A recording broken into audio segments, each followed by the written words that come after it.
might seem crazy what I'm about to say. Sunshine, she's here, you can take a break. I'm a hot air balloon that could go to space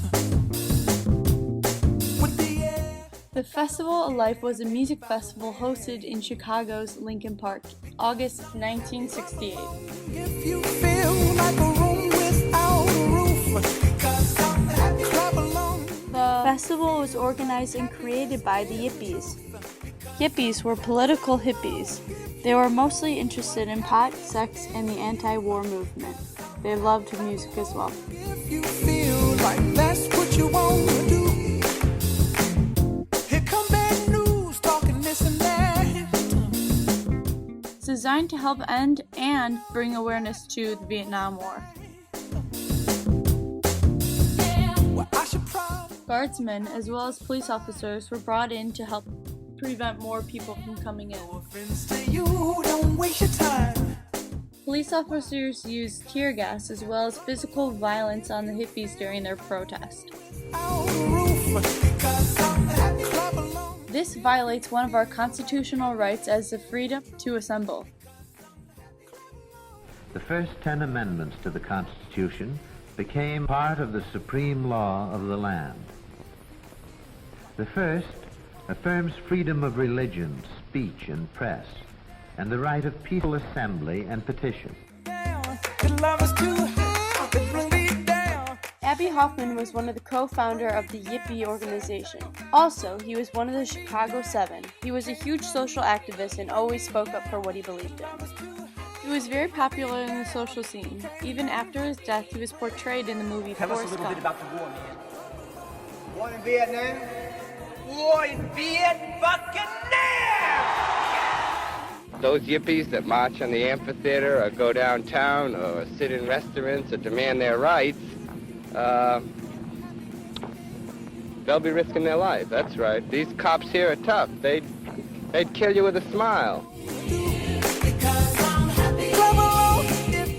Some people want to swim naked in the lake, they swim naked in the lake. Other people want to smoke dope.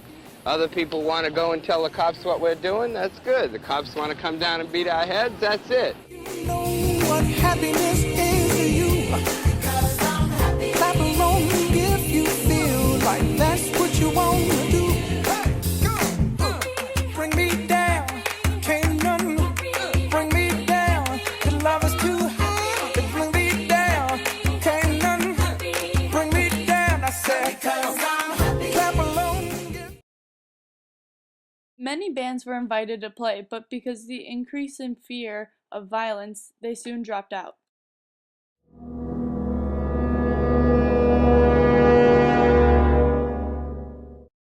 The only band to play was MC5.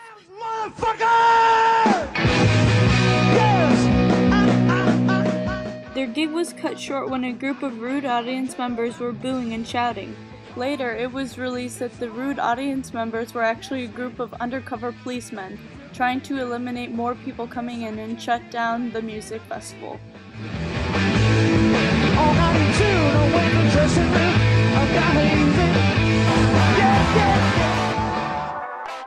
Judy Gumbo Albert was one of the leading Yippies during the Yippie movement.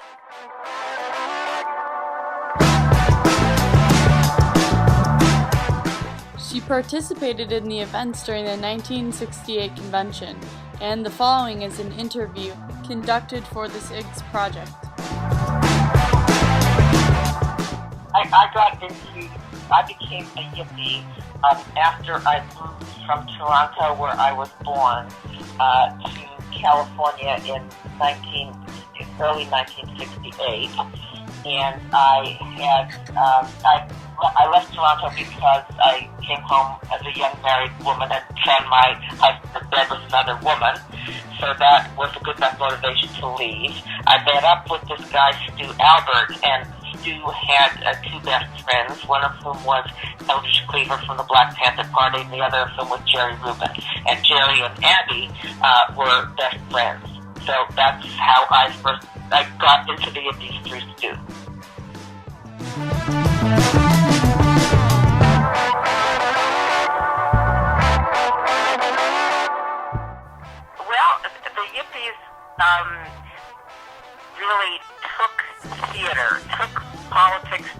theatrical presentations that put them both together. So in other words, when I first met Stu, we were living in a cellar in New York City under Liberty House, and Liberty House Abby was actually one of the founders and general managers of Liberty House, and that Liberty House sold goods that came from the South, from the Civil Rights Movement, to support the Civil Rights Movement through selling goods in New York City. And so the Yippies, but then Abby essentially left Liberty House to form the Yippies along with Jerry and a whole bunch of other people, basically from the point of view that it wasn't enough to be a hippie, and it wasn't enough just to be a what we used to call a straight or political protester. We needed to put the counterculture and the protest movement together, and that it was that combination of the counterculture and the protest movement that created the Yippies, that defined the Yippies. Well, they thought we were a little weird, and they really did. They were like the straighter, somewhat older peaceniks.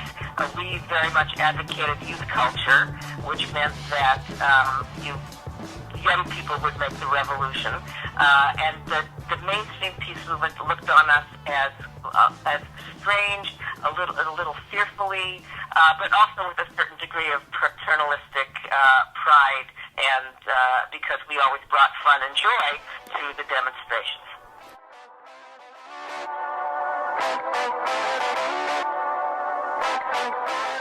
The Black Panther Party, which was very influential in those days, had put out the symbol of a pig as anyone who was oppressive to people who were trying to essentially live their lives.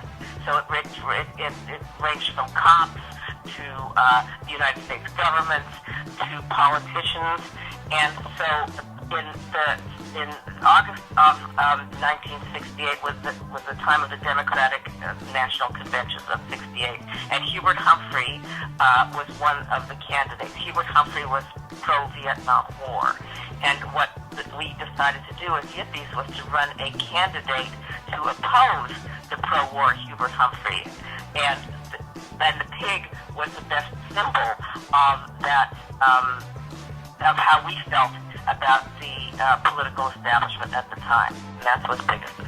Well, very cute. Pegasus was great, by the way. Very sweet, wonderful, lovely pig.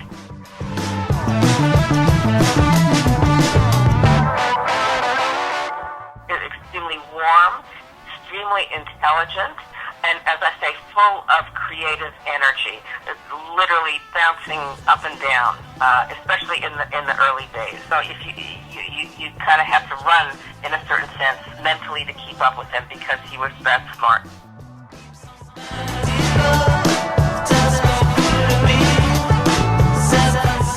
I think Abby's greatest achievement, Abby was essentially a theatrical promoter. And he was of all the Yippies most responsible for bringing theater like Pegasus, like the levitation of the Pentagon, like the throwing money at Wall Street. Abby was a creative genius in many ways, and he was the one who was most able to come up with what types of things the Yippies could do that would draw media attention. The point of drawing media attention was to get the message out, the political message, the anti-war message out to as many people as possible. So that's what Abby was. He was really a creative promotion genius. Also, Abby was also a very, very democratic person in the sense that he was completely approachable. He wasn't an elitist at all.